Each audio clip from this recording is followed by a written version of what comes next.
never thought renting an Airbnb could turn into one of the worst experiences of my life. I'd stayed in plenty before without any problems. Hotels were expensive and Airbnb always felt more personal. After what happened during this trip, I haven't booked one since. I booked the place about 3 weeks before my vacation.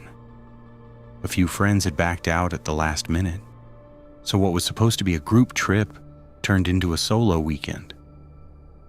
I almost canceled it altogether, but I'd already taken time off work and the listing looked perfect. It was a small cabin about 20 minutes outside a mountain town in Colorado. The photos showed a wraparound porch, a stone fireplace, and nothing but pine trees surrounding the property.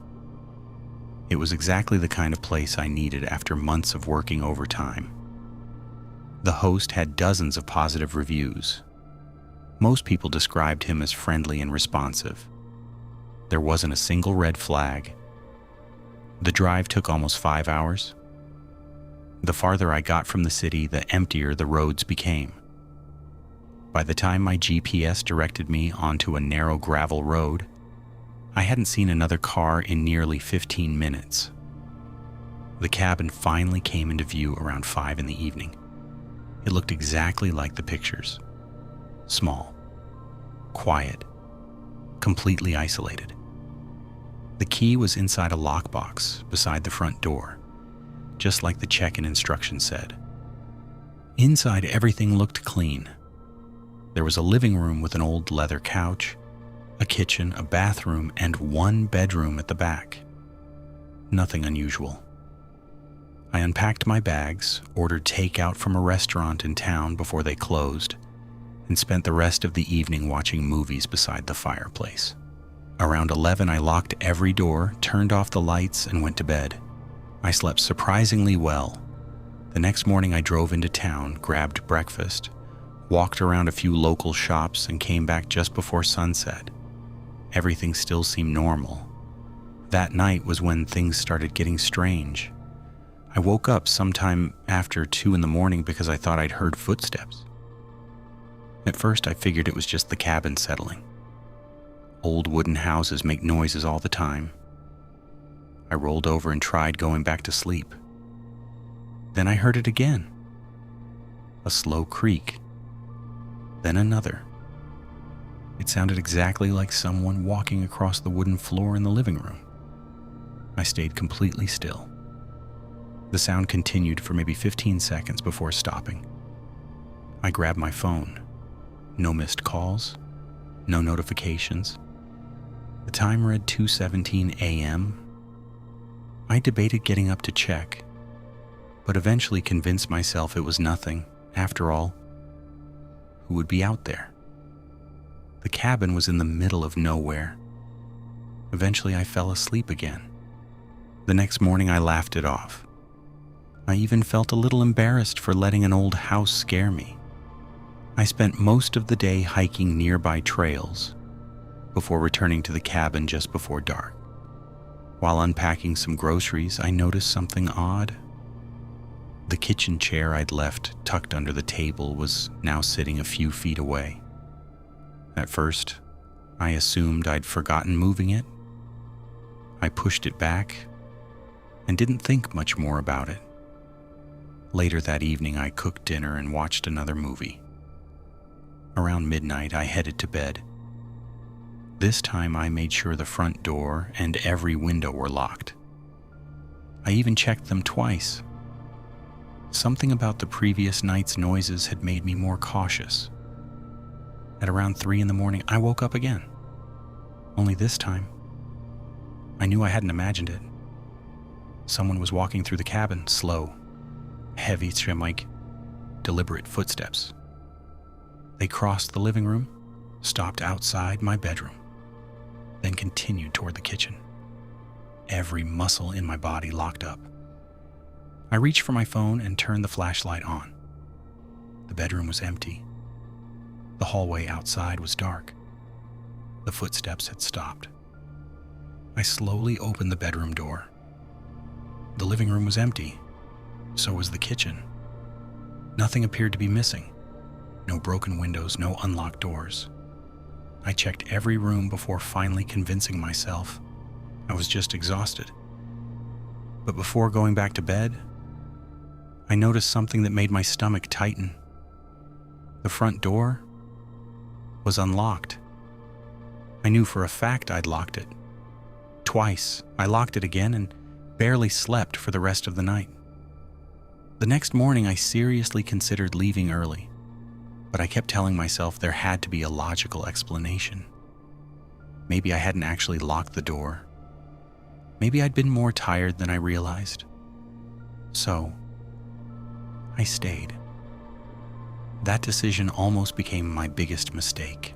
The third day started normally. I drove into town for breakfast and spent a few hours exploring some nearby trails. By the afternoon, the strange things from the previous night almost felt ridiculous. I actually caught myself laughing about how paranoid I'd become over a few unexplained noises. Before heading back to the cabin, I stopped at a grocery store to grab food for dinner. The cashier noticed the address on the receipt and asked if I was staying at the cabin off the old logging road. I told her I was. She paused for a second before saying, "Pretty quiet out there." I smiled and nodded. "Yeah, that's kind of why I rented it." She didn't say anything else. Looking back, I still wonder if she wanted to. By the time I got back, the sun was already dropping behind the mountains. The forest became dark much faster than I expected. Within half an hour, the only light outside came from the porch lamp. I cooked some pasta, watched part of a movie, and tried not to think about the previous 2 nights. Around 10, I stepped outside onto the porch with a bottle of water.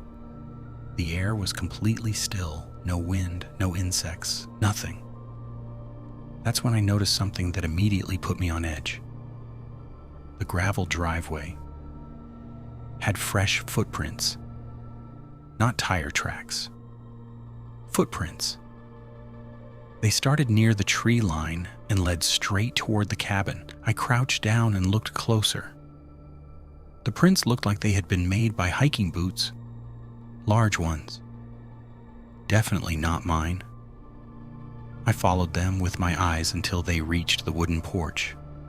Then, they disappeared. There were no footprints leading away from the cabin. I told myself the previous guests must have left them. But that explanation didn't make sense. I'd already been there for 2 full days. It had rained lightly the first night.